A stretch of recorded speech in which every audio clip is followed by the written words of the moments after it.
मजहबी एतबार से भी नहीं, लेकिन एक हेरिटेज है हमारी। मैं मुसलमान हूँ, पैदाइशी मुसलमान हूँ, और हमें कुरान पर फ़ख्र है। समझ आता हो ना हो, फ़ख्र ज़रूर है। और बचपन से ये सुना है कि इसका एक एक लफ्ज़ एक एक मकाम पर बिल्कुल परफेक्ट है, उससे आप एक लफ्ज़ को अपनी जगह से हटा नहीं सकते, और इसमें कोई चीज़ ना ज़्यादा की जा सकती है ना कम की जा सकती है।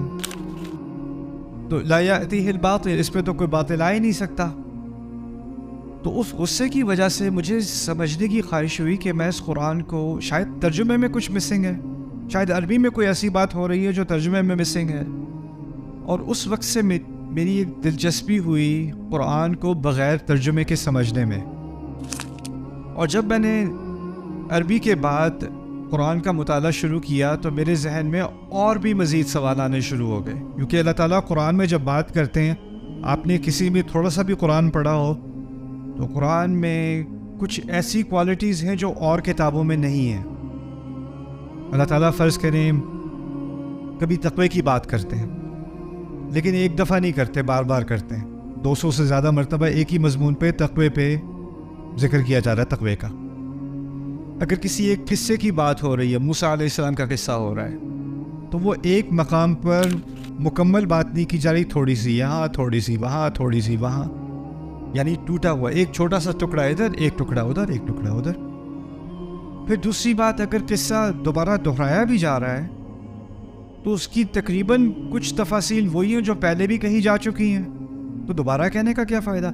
आप किसी और किताब को खोल लो, उसमें अगर कोई पुरानी बात, या चैप्टर 5 पे आप पहुँचे हो, 5वें बाब पे पहुँचे हो, और उसमें तीसरे बाब का कोई हवाला देना होता है, तो जो कातिब होता है, ऑथर होता है, वो कह देता है इस आप फलाने पेज पे चले जाएं, इस बात का वहाँ जिक्र हो चुका है। वो पूरी बात दोबारा नहीं छापेगा, वो सफ़े को ज़ाया नहीं करेगा, राइट। लेकिन कुरान में ऐसी बात नहीं है। कुरान जब आप किताब के तौर पे पढ़ते हो तो जो बात आपने पहले पढ़ी थी वही बाद में भी आ रही है, कभी कभी वही जुमला, वही आयत, वही जिक्र, लफ्ज़ ब लफ्ज़ दोबारा रिपीट हो रहा है। फिर दूसरी बात कि आम किताब में एक तरतीब होती है, पहला चैप्टर, दूसरा चैप्टर, तीसरा चैप्टर। जो बात आपने पहले में सीख ली वो आपने दूसरे में नहीं सीखनी, उसकी बुनियाद पर दूसरे की बात होगी, पहले 2 की बुनियाद पर तीसरे चैप्टर की बात होगी, और इसी तरह तरतीब से जितना आप आगे जाओगे उतना मजमून आगे बढ़ता चला जाएगा।